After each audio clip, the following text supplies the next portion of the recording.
Buenos días, bienvenidos un día más a la actividad Vive tu Museo. Nos hemos desplazado otra vez a la primera planta del museo, donde se encuentran las obras de la Exposición Internacional de Artes Plásticas, y ya avanzábamos el otro día algunos contenidos o algunos elementos claves para entender la importancia y la historia de este certamen.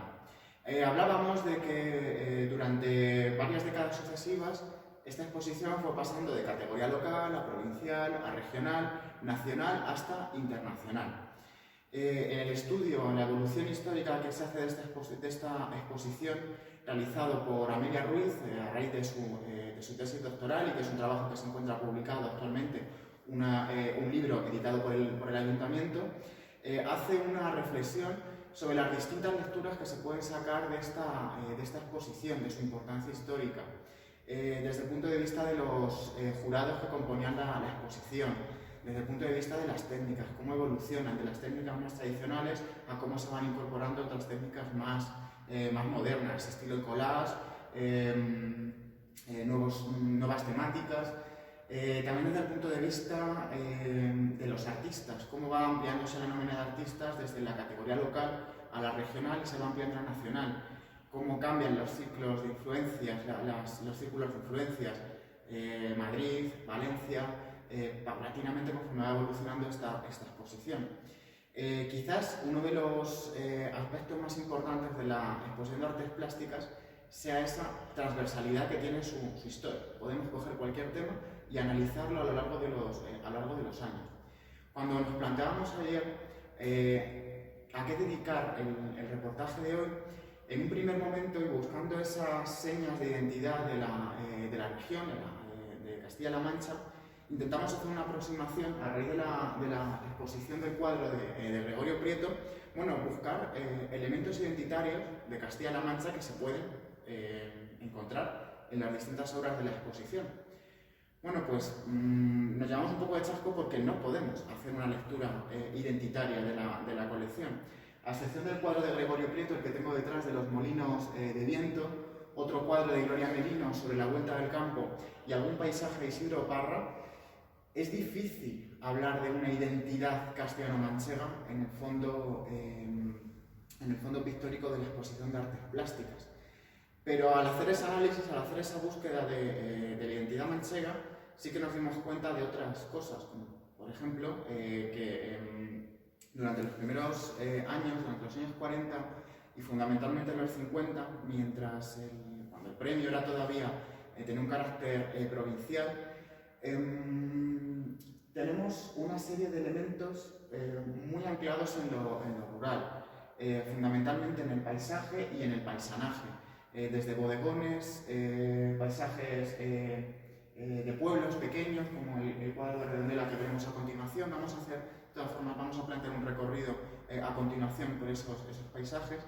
Era una exposición muy académica, muy al gusto también, respondía hasta cierto punto a la época en la que se creó, al academicismo.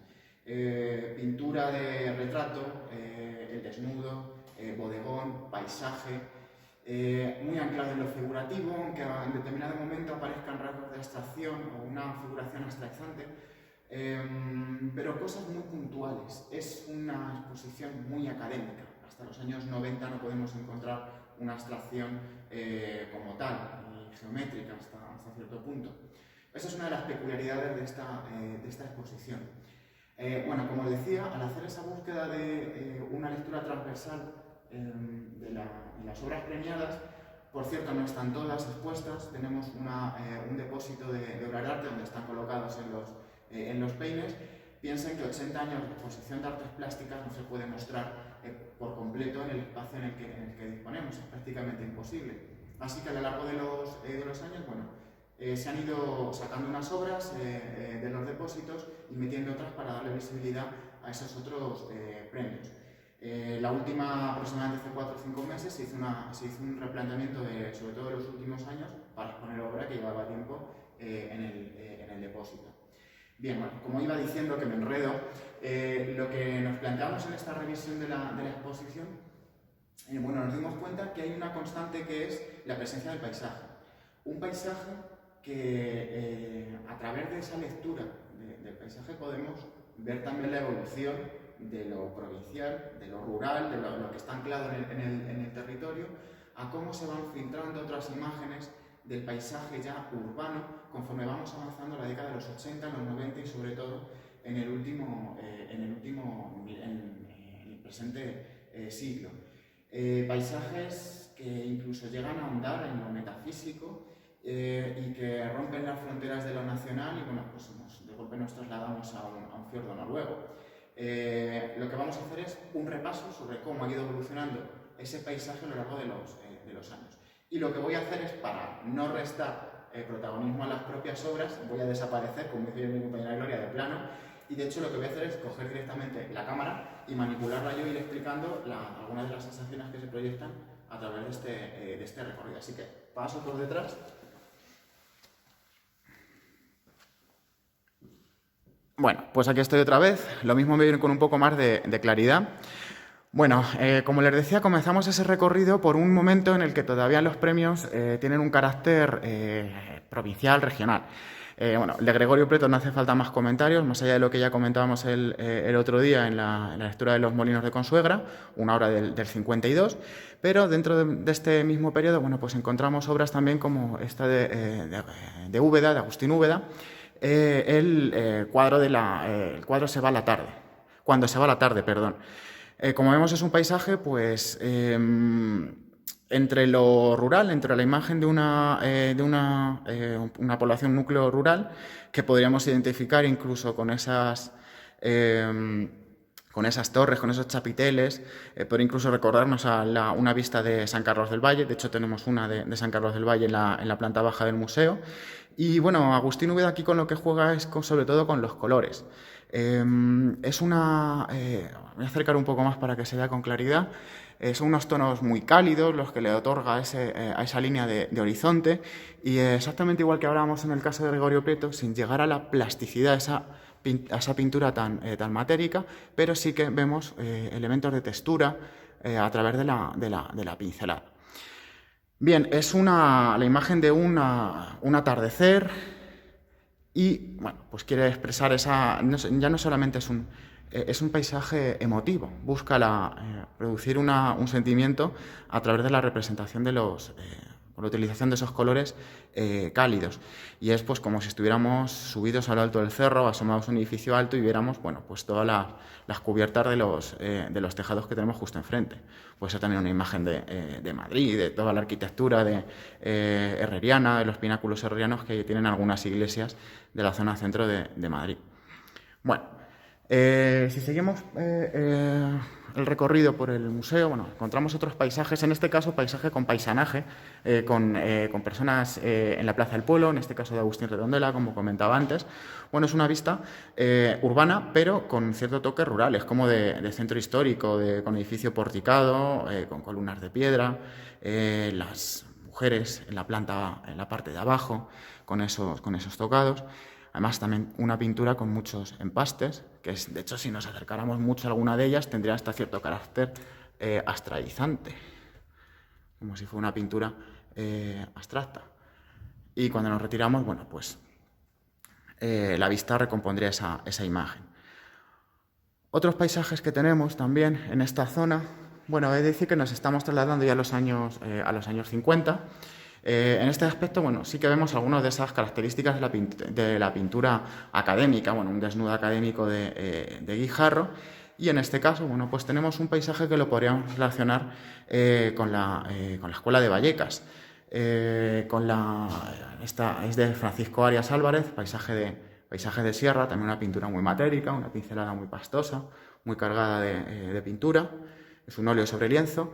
Es algo que les decía también al principio, que es las técnicas, bueno, nos movemos todavía en unas técnicas muy clásicas. La pintura del óleo sobre lienzo, que hasta los años 70-80, bueno, pues no descubriremos el acrílico de forma generalizada.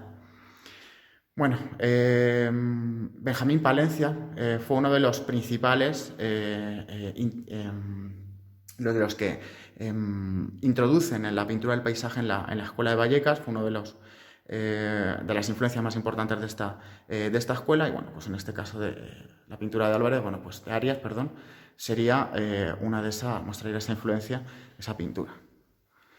Bueno, nos trasladamos a este paisaje nocturno de Luis García Ochoa. Estamos ya en 1966 y aquí sí que vemos, bueno, pues una representación mucho más emotiva, mucho más psicológica del paisaje nocturno, con estos tonos fríos que lo que hacen es alejar el paisaje del espectador.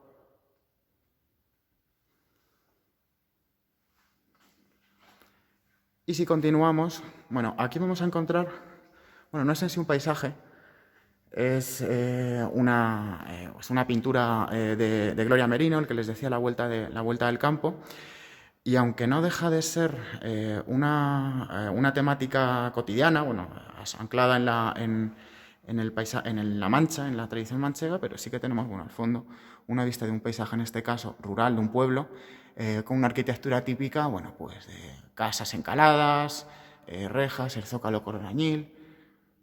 Bueno, podemos identificar todavía ese recorrido. Lo que vamos a hacer realmente es un recorrido en torno al paisaje de lo rural a lo urbano.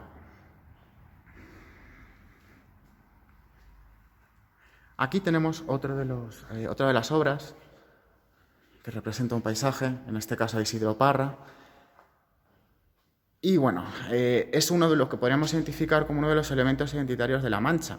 Esa fragmentación de los cultivos que da una composición prácticamente geométrica del paisaje y sobre todo la horizontalidad que caracteriza el paisaje de la Mancha, sin ningún elemento vertical que la rompa, a excepción de, bueno, las torres de las iglesias o ya en el siglo, finales del XIX y principios del XX, bueno, pues esas torres de las alcoleras o las chimeneas de las fábricas. Paisaje que cambiará por completo en los años 70, cuando se empiecen a introducir los bloques de viviendas y rompan también con esa estética, con esa horizontalidad del paisaje manchego. Nos vamos a trasladar, bueno, estamos dando la vuelta en torno al patio principal de la casa. Voy a enseñaros donde vimos el otro día la evolución de la propio Museo Municipal. Y bueno, he de decir que la exposición está colocada por orden cronológico. Desde la entrada, desde la escalera, desde allí se iría avanzando cronológicamente desde los años 50 hacia esta zona hasta llegar a los años 60, 70, dando la vuelta al patio principal. Bueno, por lo tanto, vamos a ir cambiando de década, nos vamos a ir aproximando a la década de los 80.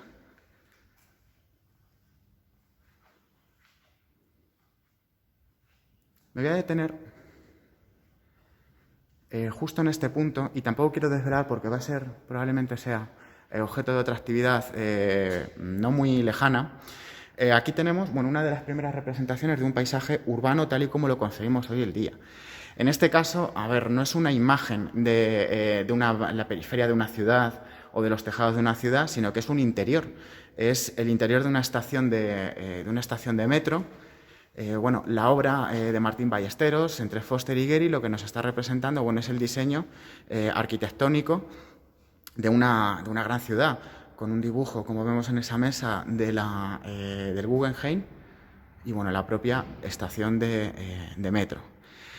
En este caso es un paisaje interior urbano en el que prácticamente ha desaparecido la población, y por ahí van a ir los tiros de la actividad que queremos plantear un poco más adelante. Bueno, en este momento, justo al lado, nos encontramos con esta obra de François Menard, Paisaje. Es un paisaje que podríamos relacionar con el paisaje metafísico del periodo surrealista. Una línea de horizonte, unos tonos anaranjados que representan la tierra, esa vegetación que forma circular, que proyecta una sombra bastante rara, porque no es una sombra circular, son sombras como alargadas, como si tuviéramos un árbol con más ramas en ese punto.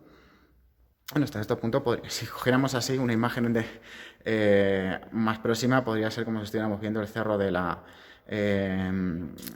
San Carlos del Valle al fondo, pero bueno, es un paisaje completamente vacío. Cambiamos y nos vamos a ir, ya que hemos sacado el tema del paisaje metafísico, tenemos una obra, Las estancias del capitán, justo en este punto. Bueno, hay que decir que es una obra de Emilio González Sainz. Fue la medalla la medalla de oro de la exposición en el año 2015. Y bueno, directamente lo que vemos es un paisaje metafísico, es un interior y paisaje, las dos cosas combinadas en una. Esta fue objeto de una de las piezas del mes comentadas por mi compañera Gemma Candelas, y bueno, durante esa visita, esa explicación, se potenció el aspecto psicológico también de este paisaje. Es un interior que se fragmenta, se rompe, se cae ese muro que cierra la estancia, una estancia, bueno, pues un poco aséptica, con esa colcha azul eléctrica, la luz encendida, la lamparilla, un libro abierto en el suelo, una estantería con libros, y de golpe ese espacio tan aséptico se rompe a través de esa apertura en la pared y se ve un paisaje, y lo que está reflejado en el libro, que se está leyendo como una especie de libro sobre aves, bueno, pues son precisamente las aves que se pueden contemplar volando en el cielo. Aquí sí que enlazaríamos, bueno, pues con las obras de los artistas surrealistas, desde Quirico hasta Dalí. Bueno, hay toda una trayectoria que se podría establecer entre esa pintura y esta. Bien, hay un momento determinado, bueno, estamos en 2015, nos llamó la atención cuando teníamos que preparar las actividades de cómo mirar un cuadro, que se realizan todos los años en la exposición de artes plásticas, en el Casino de la Confianza. Nos llamó la atención que durante varios años se seleccionaron como obras premiadas paisajes. Y esta, bueno, fue una de las últimas obras, Este invierno en Friedrichsberghaff, de Miguel Galano, bueno, en la que nos está representando una visión de un parque de Copenhague. Y es un paisaje otoñal, transmite, bueno, son tonos muy fríos, transmite sensación de la propia estación del invierno, pero que si nos acercamos, la particularidad de este paisaje, y luego tendremos ocasión de comentarlo con más detenimiento en un futuro, es la técnica que aplica, que es como este rayado de la superficie, que lo que hace es conseguir a través del rayado los espacios de claridad, introducir luz en la masa de vegetación del parque. En principio podríamos asociarlo al invierno por esa sensación fría, pero luego vemos determinados tonos verdes. Aquí no sé si me dé el trípode lo suficiente como para que se pueda ver sin torcer demasiado la cámara. Bueno, aquí tenemos tonos verdes. Es un invierno, pero hay una vida latente dentro de ese bosque. Los árboles mantienen la savia en el interior del tronco y están esperando que llegue la primavera para que aflore. Por lo tanto, no es un paisaje muerto, sino que es un paisaje que respira vida latente. Esto me recuerda a la explicación del vídeo de ayer sobre la calle de Óscar García Benedí. No es un paisaje muerto, sino que es un paisaje en el que la vida se desarrolla en el interior de las casas. Bueno, pues en este caso la vida se desarrolla en el interior de los árboles, esperando, bueno, pues el momento adecuado de la primavera. Unos años antes, el año anterior, si no recuerdo mal, o un par de años antes, la obra premiada en el certamen fue de nuevo otro paisaje, y en este caso tenemos esta obra de Calo Carratalá, Mirdal, y lo que está representando, bueno, si nos acercamos, cuando comentábamos esta obra entre los compañeros, tenía a mí me recordaba a la estampa, a la pintura japonesa, hecha con pinceles. Si nos alejamos, bueno, pues vemos esa representación de un glaciar, todo con tonos fríos. El único tono cálido que identificamos en el cuadro son las manchas rojas de la civilización, de las casas. Tiene un tinte un tanto romántico, porque lo que está representando al fin y al cabo, dentro de esa búsqueda de lo salvaje, de lo natural, es que el hombre es infinitamente inferior o más pequeño cuando se siente pequeño frente a la grandiosidad de la naturaleza. Tiene un punto de lo sublime, de ese pensamiento del romanticismo del siglo XVIII, siglo XIX.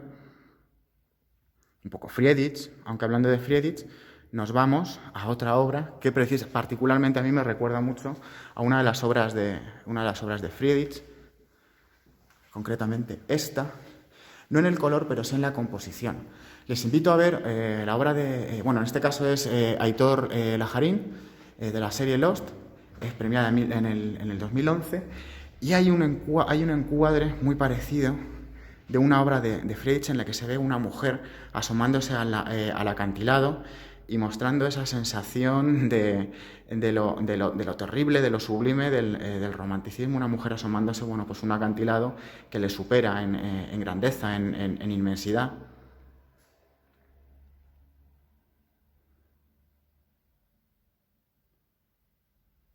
Hace poquito, justo enfrente de esta obra, bueno, teníamos el Mare Nostrum de Torregar, un paisaje marino, bueno, pues se retiró a los fondos y bueno, han salido otras obras, pero nos hubiera venido de perlas para comentar también el paisaje natural en esa obra.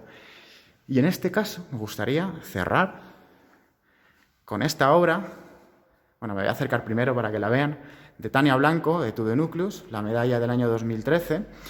Vale, no es exclusivamente un paisaje tal y como estamos acostumbrados, pero bueno, es un paisaje, si hemos hablado del paisaje metafísico, ¿por qué no hablar también del paisaje surrealista?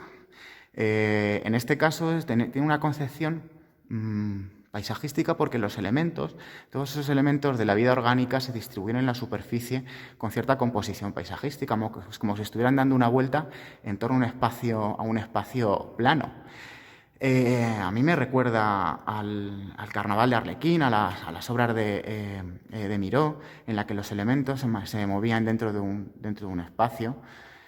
No sé, esto es una opinión personal, pero lo que quiero decir es que muchos de estos, que hay que romper hasta cierto punto la concepción tradicional de paisaje, bodegón, retrato, porque en muchos de ellos se puede hacer una lectura desde otras disciplinas, una lectura paisajística de un retrato, una lectura retratística de un paisaje. Hay que romper esos compartimentos estancos en los que estamos acostumbrados a clasificar la pintura tradicional. Bien, con esto, bueno, hay muchos más paisajes en el fondo, esperemos que en algún momento podamos enseñarle alguno de los mismos, pero bueno, lo que queríamos realizar con esta visita, con este itinerario, bueno, pues es un recorrido, y ahora sí que voy a ponerme delante de ustedes, es un recorrido sobre las distintas, cómo podemos hacer un repaso desde el paisaje rural de los primeros años de la exposición a estos otros paisajes tan particulares de las últimas décadas. Les invito a... Bueno, iremos andando en otros temas también transversales a lo largo de estos días, pero sí me gustaría que cuando tuvieran la oportunidad de visitar el museo sacaran esos otros ejes temáticos, que se desprende una lectura mucho más amplia de las obras. Podemos hacer un análisis de la evolución de los tonos azules, de las sensaciones, del movimiento circular, a lo largo de todas las obras de esta colección. Les invito a eso, a repensar los cuadros de otra forma completamente distinta a esas categorías estandarizadas tan académicas a las que estamos acostumbrados, o por escuelas o por características de pintores, en meterlos dentro de una tendencia concreta, a ver los cuadros de una forma mucho más libre y hacer interpretación personal de esas propias obras. Nos vemos en la siguiente actividad de Vive tu Museo, espero que hayan disfrutado con esta y hasta pronto.